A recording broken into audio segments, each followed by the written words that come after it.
Halo guys, kenalin nama aku Dea Fania dengan NIM 2018-50284 dari kelas Digital Financial Institution, dan melalui video ini aku akan menjelaskan apa sih yang namanya Transformation in Lending. Sebelum kita masuk lebih jauh, sebaiknya kita tahu lebih dahulu mengenai apa itu lending. Nah, lending ini merupakan kegiatan untuk pemberian pinjaman dana dari financial institution, misalnya perbankan, kepada pihak yang defisit unit atau membutuhkan uang.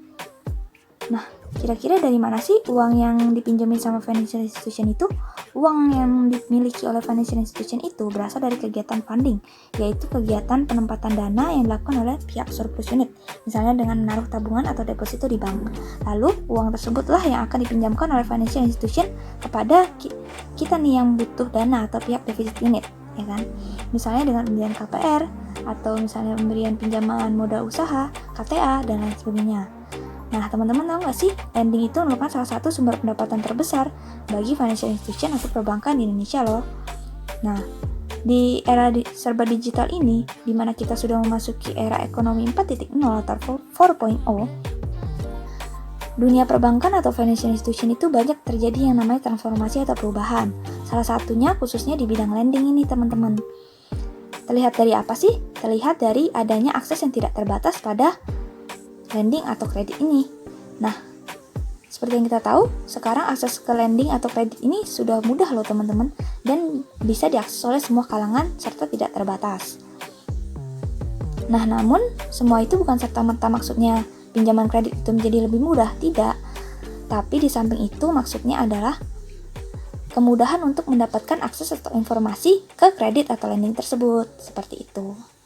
Lending is a social business. Lending adalah bisnis sosial. Kenapa sih dikatakan lending itu adalah bisnis sosial? Nah, kita ambil case atau contoh kasus di sini ya. Misalnya ada seorang ibu, kita namai ibunya ini Ibu A. Ibu A ini ingin membeli rumah, teman-teman. Nah, kalau namanya beli rumah kecuali emang orang kaya banget, nggak mungkin dia bayar kontan atau cash. Pasti dia akan ajuin KPR ke bank. Nah, namun kenyataannya itu gaji Ibu A itu tidak cukup sebenarnya untuk memenuhi angsuran KPR tiap bulan. Tapi kondisinya di sini, Ibu A itu berteman baik dengan agen properti rumah tersebut.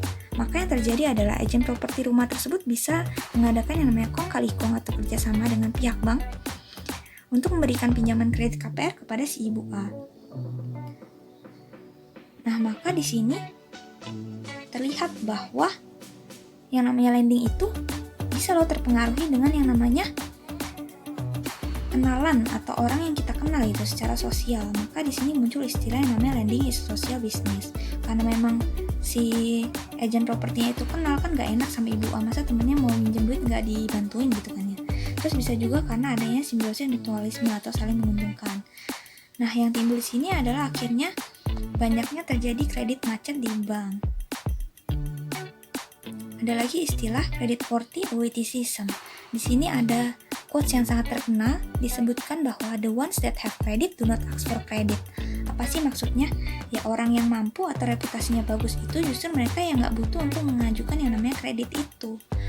Jadi kita sebagai pihak bank gini ya, menawarkan nasabah kita yang emang reputasinya bagus, misalnya pengusaha besar atau orang kaya atau perusahaan yang emang sukses. Ya, kita mau approach mereka tawarin sebagaimanapun, ya mereka pasti emang nggak mau karena mereka emang dasarnya nggak butuh kredit itu. Jadi di sini gimana cara kita ya punya relasi aja sebenarnya sama mereka. Jadi suatu waktu jika mereka emang butuh uang tersebut atau butuh kredit, kita bisa langsung sediain untuk mereka. Kayak gitu. Jadi karena banyak munculnya yang namanya kredit macet itu, akhirnya saluran distribusi kredit itu harus kita perketat. Caranya dengan gimana ya? Caranya dengan mengubah kinerja sistem yang ada di dalam banknya secara internal. Oke. Nah, dari tadi kita membahas mengenai credit worthy. Sebenarnya apa sih credit worthy itu? Credit worthy itu adalah kelayakan untuk mendapatkan kredit atau pinjaman dana. Jadi itu misalnya bank atau financial institution atau kreditor yang akan meminjamkan dana, pertama-tama dia tuh akan mengecek dulu sebenarnya orang yang mau minjem dana ini layak nggak sih untuk diberikan pinjaman, apakah mereka akhirnya dapat bisa membayar kembali uang yang dipinjamkan atau tidak. Si credit worthy ini dapat tergambar biasanya kita cerminkan dari 5C atau 5C kita sebutnya. The first C is character, maksudnya reflected by the applicant's credit history. Jadi biasanya kreditor itu akan ngecek dulu nih, history kredit si aplikan atau orang yang mau minjem uang tuh gimana sih, bagus nggak, setiap dia mau ngajuin kredit dia bisa bayar balik nggak, dan tepat waktu atau enggak, seperti itu. Lalu si yang kedua itu adalah capacity. The applicant's debt to income ratio. Jadi biasanya financial institution atau kreditor yang mau minjemin uang itu akan hitung dulu nih debt to income ratio si aplikan itu baik atau enggak. Kalau baik ya berarti baru capacity-nya oke. Yang ketiga atau the third C is capital, the amount of money an applicant has. Jadi berapa sih jumlah uang yang dimiliki oleh aplikan sekarang ini? Apakah cukup untuk bayar angsuran tiap bulan gitu ya? Lalu the fourth C is collateral. Collateral di sini maksudnya adalah jaminan. Jadi ketika suatu saat nanti si orang yang minjem uang ini nggak bisa bayar balik nih pokok maupun bunga dari angsuran pinjamannya ini, kira-kira ada nggak sih aset yang bisa dijadikan jaminan atau tangguhan, misalnya seperti rumah, tanah, dan lain sebagainya. Lalu si yang terakhir atau the fifth C is condition. Nah, condition ini contohnya adalah tujuan dari orang yang minjem dana itu untuk apa sih dia minjem uang, misalnya untuk bangun usaha baru kah atau apakah kayak gitu. Terus juga di sini dipertimbangkan interest rate yang berlaku sekarang ini. Barulah ketika semua kelima-lima C-nya itu terpenuhi, the 5C-nya itu terpenuhi, barulah namanya orang yang mau minjam uang itu kita namakan credit worthy atau layak diberikan kredit. Nah, dengan semakin berkembangnya zaman, dengan masuk ke era industri 4.0 atau 4.0, banyak muncullah yang namanya alternatif lending model. Salah satu yang paling terkenal itu adalah peer-to-peer lending atau yang biasa kita sebut dengan P2P, teman-teman. Nah, peer-to-peer lending ini apa sih? Dari namanya sendiri peer-to-peer artinya golongan yang sama atau sesama. Jadi di sini maksudnya kita sesama orang itu bisa saling meminjamkan uang. Dan lending itu seperti yang sudah saya jelaskan di awal, itu artinya adalah peminjaman. Jadi peer-to-peer lending secara umum itu merupakan platform online yang mempertemukan para peminjam dan juga para pemberi pinjaman. Karena memang sekarang itu internet sudah makin berkembang ya, makin maju dan berskala besar, maka akan mudah tuh dibuat yang namanya platform-platform, aplikasi dan web yang dibuat oleh perusahaan fintech atau startup baru yang untuk menyediakan yang namanya lending atau menjadi intermediasi untuk pemberian pinjaman kepada orang lain. Contohnya peer-to-peer lending ini. Gimana sih cara kerja peer-to-peer lending ini? Yuk kita bandingin dulu nih teman-teman dengan kalau misalnya kita minjam di bank. Kalau misalnya kita minjam di bank itu biasa himpun dana dari banyak pihak. Misalnya dengan tabungan atau deposito. Ya kan, itu kegiatan funding nih teman-teman yang tadi sudah dijelaskan di awal. Dari pihak yang surplus unit tentunya. Nah, persentase bunganya itu bisa macam-macam. Misalnya deposito itu 5% ya, untuk saving atau tabungan itu pasti lebih kecil dari deposito, misalnya 2%. Kita ambil aja seperti itu. Nah, lalu ini akan ada yang namanya perhitungan secara eksplisit dan kompleks di dalam internal si banknya. Lalu barulah uang ini akan disalurkan bank untuk yang namanya pihak yang defisit unit atau membutuhkan uang kredit atau pinjaman. Misalnya untuk KPR rumah 8% bunganya, bisnis capital atau pinjaman modal usaha 13%, untuk KTE 20% dan lain sebagainya. Nah, ini tuh di sini bank akan tentuin dulu siapa sih orang yang layak untuk dapat pinjaman itu. Who is the credit worthy one? Barulah nanti kalau orang yang udah credit worthy atau layak, barulah uang itu akan disalurkan dan dipinjamkan kepada orang tersebut. Lalu di sini bunga yang dapat dari bank itu semuanya akan menjadi keuntungan bank. Jadi orang yang awalnya tadi mendanai atau menaruh dananya di bank melalui deposito atau saving atau tabungan mereka dalam kegiatan funding tadi, itu tidak akan dapat sepeser pun yang namanya persentase bunga dari lending tersebut. Lalu namun juga apabila si nantinya orang yang meminjam uang kepada bank, orang yang borrow money from the bank itu tidak dapat bayar balik uang yang mereka pinjam. Nah, si orang yang menaruh deposito atau saving di bank itu juga tidak akan yang namanya dapat dampaknya. Jadi kerugiannya itu semuanya akan ditanggung oleh bank, seperti itu.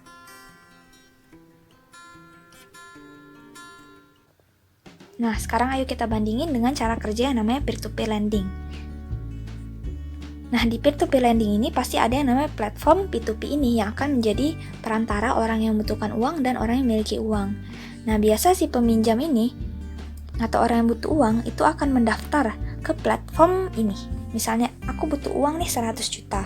Lalu platform ini akan hitung-hitung ratingnya. Misalnya di rating A+ dengan bunga misalnya 14% atau 15% seperti itu. Lalu si platform ini kemudian akan memposting nih. Nih loh, di daftar pinjamannya ada orang yang butuh uang 100 juta seperti ini. Lalu kita pihak yang misalnya surplus unit yang punya dana itu akan melihat di platform tersebut di daftar pinjamannya. Oh, ini ternyata ada yang bisa kita danai. Maka orang itu akan ramai-ramai yang namanya memberikan dananya, minjamkan dananya kepada orang yang membutuhkan tersebut. Dengan jumlah yang pastinya beragam-ragam. Terserah kemampuan pribadi masing-masing. Misalnya ada yang kasih 500.000, 100.000, 340.000, dan lain sebagainya. Sampai uang tersebut mencapai yang namanya 100 juta. Lalu setelah mencapai 100 juta tadi, platform ini akan cairin dananya ke peminjam yang membutuhkan uang tadi. Jadi platform ini tidak meminjamkan uang, melainkan ia akan menjadi perantara dari orang yang memberikan pinjaman kepada orang yang membutuhkan pinjaman. Lalu kemudian bunga yang 15% tadi apabila sudah dibayar kembali oleh orang yang meminjam dana, itu semuanya akan yang namanya dialihkan dan menjadi keuntungan dari orang yang memberikan pinjaman. Platform itu hanya akan memotong yang namanya biaya administrasi atau fee-nya, seperti itu. Tapi kemudian apabila nanti si orang minjam dana itu tidak dapat yang namanya mengembalikan uang yang ia pinjam, maka semua kerugian atau dampak negatifnya itu akan diserahkan sepenuhnya dan ditanggung oleh si orang yang minjamkan dana kita tadi yang lend money kita ke mereka. Semuanya itu akan ludas, hangus, semuanya tidak akan kembali lagi seperti itu. Jadi di sini platform ini nggak mau tanggung jawab. Mereka bilang kami hanya mediator, perantara antara kalian pihak surplus unit dan pihak defisit unit, seperti itu. Itulah tadi cara kerja peer-to-peer lending. Nah, dari tadi melalui penjelasan mengenai cara kerja peer-to-peer lending, kita tahu nih ada yang namanya keuntungan atau advantages dari peer-to-peer lending ini. Nah, apa aja sih? Yang pertama, low interest atau bunganya itu rendah. Ini adalah advantages untuk si peminjam. Misalnya aja nih, kalau kita ajuin KPR-nya ke bank, itu misalnya bunganya itu persentasenya akan jauh lebih besar. Misalnya 20%, sedangkan peer-to-peer tadi hanya 15% ya kan. Nah, makanya akan jauh lebih murah. Kenapa sih peer-to-peer lending itu menyediakan bunga yang lebih rendah dibanding dengan bank? Ya karena yang pertama mereka hanya platform media online yang nggak butuh yang namanya biaya operasional yang besar. Selain itu juga risikonya itu ada di user atau pemberi pinjaman. Jadi bunga yang biasa dipatok itu akan jauh lebih kecil seperti itu. Lalu yang kedua, fast process atau prosesnya itu cepat. Ini juga keuntungan untuk si borrower atau peminjamnya. Kenapa sih cepat? Karena ya memang ada yang namanya inovasi credit scoring seperti sekarang ini, dibuat berdasarkan analisa big data, sosial media, transaksi online, footprint, dan lain-lain. Yang kedua juga karena pengajuan kredit online ini nggak perlu lagi yang namanya ada hard copy, nggak perlu ngeprint, cetak, dan lain sebagainya. Maka yang ada adalah waktunya akan jadi lebih cepat seperti itu. Yang ketiga, accept unbankable borrower. Ini adalah keuntungan juga bagi si orang yang meminjam dana ya kan. Kenapa? Karena misalnya mereka di bank nih, mereka mau ajuin kredit KPR rumah, tapi ditolak sama bank. Mungkin misalnya karena dokumennya nggak lengkap, atau misalnya dibatasi oleh akses ke cabangnya, atau misalnya alasan mereka meminjam dana nih sebenarnya nggak credit worthy nih, nggak masuk akal gitu, masa untuk hal yang nggak penting gitu. Nah makanya ditolak oleh bank. Namun si peer-to-peer lending ini mau tuh terima orang-orang yang ditolak oleh bank tersebut. Karena apa ya? Karena tadi mereka tuh tidak akan menerima yang namanya kerugian apabila si orang yang minjam kredit itu tidak dapat membayar ya kan. Jadinya dia mau aja terima. Nah, terus yang terakhir apa sih? Yang terakhir itu adalah keuntungan untuk si pemberi pinjaman atau si lendernya, yaitu high interest. Biasa kalau misalnya kita taruh uang kita di bank nih, atau kita depositoin, itu paling persentasenya itu kecil ya, paling berapa persen gitu, nggak nyampe 10%. Nah, sedangkan kalau kita peer-to-peer lending, bunga yang tadi 15%, yang dari bunga yang harus dibayarkan oleh si borrower atau peminjam itu semuanya akan menjadi milik kita ya kan. Terus juga di sini kita dapat dipertemukan langsung dengan si peminjam. Jadi kita udah enak nih dapat langsung aksesnya. Nah juga platform itu nggak ambil tuh bunganya, hanya potong fee saja. Nah maka dari itu otomatis bunga yang kita dapat sebagai peminjam dana itu akan lebih besar seperti itu. Nah di sisi lain tuh ada juga loh yang namanya disadvantages atau resiko dari peer-to-peer lending ini, terutama untuk si lender atau peminjamnya. Yang pertama adalah credit risk atau resiko kredit. Jadi di sini ada resiko gagal bayar karena alasan apapun. Misalnya karena si peminjamnya itu tiba-tiba dipecat nih atau usahanya gagal nih gitu. Nah itu bisa aja dia tidak mampu membayar dan kerugian itu akan ditanggung oleh si pihak lendersnya itu. Lalu yang kedua adalah fraud. Misalnya sengaja nih daftar orang yang meminjam duit nih untuk tipu-tipu platform ini. Jadi setelah dia dapat uang lalu kabur, dia nggak bayar. Nah, lalu yang ketiga bisa juga ada yang namanya identitas atau pencurian identitas. Yang namanya orang mencuri identitas palsu, ya bagaimana ya, pasti pembayaran pertama aja nggak akan ada gitu kan. Ya otomatis semuanya hilang ludes uangnya seperti itu. Lalu yang terakhir disadvantages-nya itu bisa peer-to-peer lending platform close atau platform P2P lendingnya itu tutup. Namanya platform online seperti ini biasa dibuat oleh bisnis startup atau fintech, ya pasti umurnya kita nggak tahu ya sampai kapan. Biasanya mereka bergantung pada yang namanya investor untuk keberlangsungan hidupnya. Maka dari itu kalau platform tutup, ya bagaimana kita mau akses hubungan dengan orang yang minjem dananya lagi? Gimana cara mereka balikin uangnya ke kita? Oke, setelah kita lihat bareng-bareng dan kita bahas bareng-bareng mengenai skema peer-to-peer lending tadi, di sini kita bisa lihat bahwa si peer-to-peer lending ini bisa kita katakan juga sebagai alternatif model of deposit taking. Kenapa seperti itu? Ya karena di sini bisa kita lihat peer-to-peer lending itu mengakomodir dua pihak, yaitu pihak yang surplus dan juga deficit unit. Jadi dia selain menjadi alternatif lending model yang kita sudah jelaskan tadi bareng-bareng, kita udah bahas bareng-bareng. Terus dia juga bisa menjadi yang namanya alternatif deposit. Ya karena kenapa? Karena orang akan memilih untuk menaruh dananya yang berlebih daripada di bank, didepositoin dan memang presentasi bunganya akan lebih kecil. Kenapa nggak ke peer-to-peer lending, ya kan? Nah makanya di sini dia menjadi alternatif deposit juga seperti itu. Nah bisa kita lihat di sini, ini adalah suatu ancaman ya bagi yang namanya financial institution atau industri perbankan. Kenapa?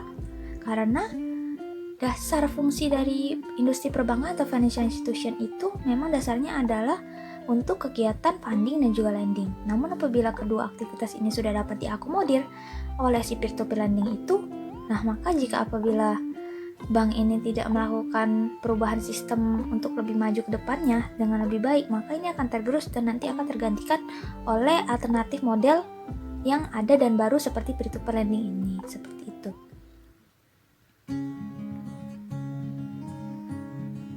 Oke, lalu di transformation of digital financial institution terutama di lending ini juga menyebabkan yang namanya perubahan dari retail banking menuju retailers banking. Apa sih retail banking? Oke, retail banking itu merupakan suatu financial institution atau bank seperti sekarang ini, bank-bank yang kita tahu itu memberikan pelayanan seperti yang namanya credit card, KPR, KTA, dan lain sebagainya. Itu kepada individu. Nah, maka itu kita sebut dengan retailer banking. Nah, lalu apa sih retailers banking? Retailers banking itu, misalnya kita ambil contoh adalah Amazon. Nah, Amazon itu yang kita tahu itu adalah platform media untuk jual beli yang besar banget kan ya teman-teman. Nah, si Amazon ini sekarang udah yang namanya bisa menyediakan credit line atau pinjaman kredit kepada para merchant atau si supplier-supplier yang ada di platform belanja mereka ini teman-teman. Nah Amazon ini juga kita tahu sistemnya itu juga emang udah komprehensif ya, udah terintegrasi dan oke banget. Jadi tuh sistem ini bisa yang namanya ngecek, ngitung berapa sih inventory turnover masing-masing tenant atau merchant, komen atau feedbacknya tuh bagus nggak sih, seperti itu. Apabila ada isu atau misalnya ada hal aneh dengan si merchant yang minjam kredit ke si Amazon ini, si Amazon ini akan dikirimkan sinyal sistemnya.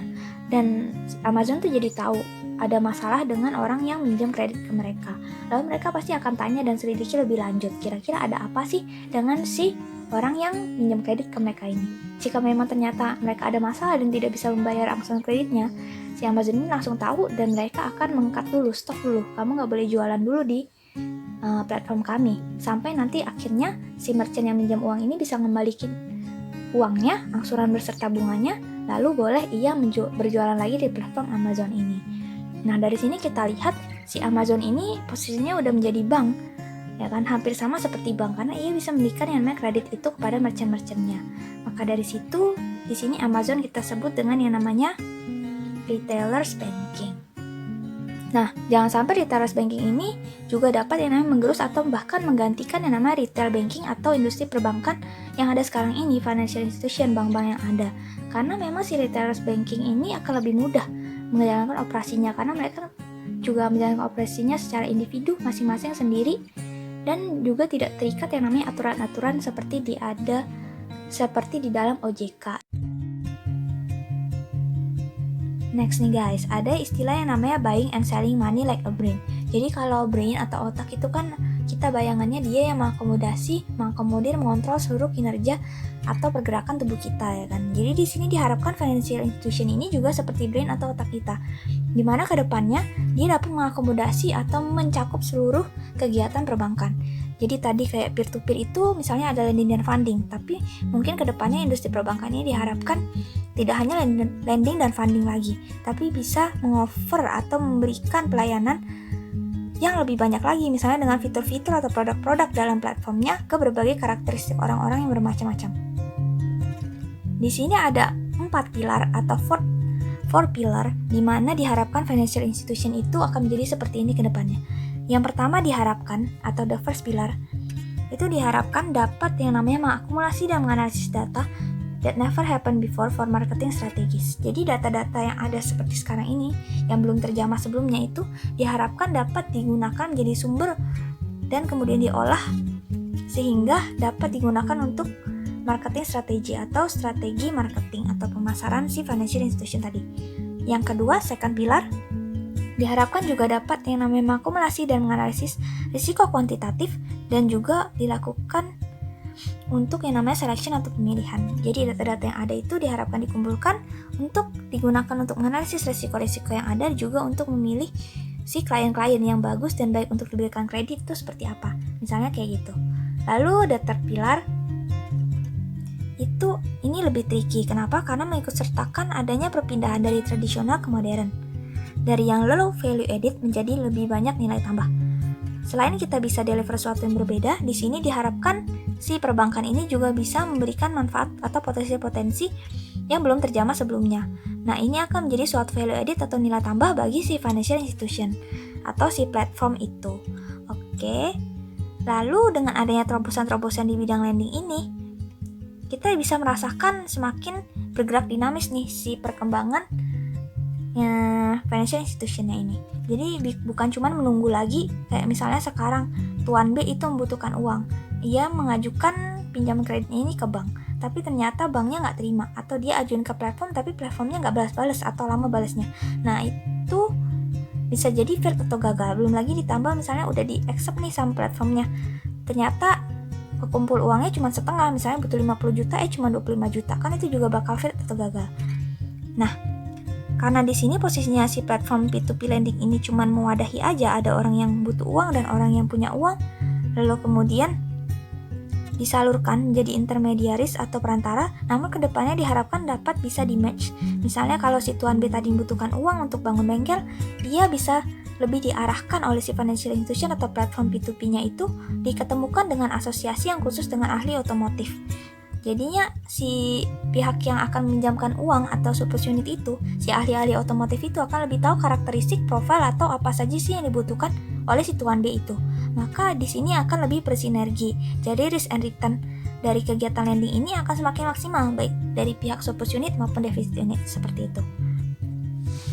Lalu pilar yang terakhir, the fourth pillar, itu adalah trust atau kepercayaan. Jadi kan diharapkan ke depannya sinapsis di industri perbankan ini semakin maju. transformasinya semakin berkembang, sistem-sistemnya menjadi lebih canggih dan semakin baik. Jadi diharapkan di sini tuh top manajemen si perbankan itu harus dapat secara kompleks membangun yang namanya trust dalam industri perbankan kepada klien-kliennya. Karena kedepannya itu di balance sheet si perusahaan financial institution atau perbankan ini tidak akan lagi ada yang namanya uang atau catatan kas di sisi aset dan liability, tapi akan lebih canggih ke depannya. Yang ada adalah hanya mungkin adalah bit and bytes. Oke guys, aku rasa sekian aja penjelasan materi mengenai transformation in lending dari aku. Semoga bermanfaat bagi teman-teman yang nonton. Oke, thank you guys for watching. Bye-bye.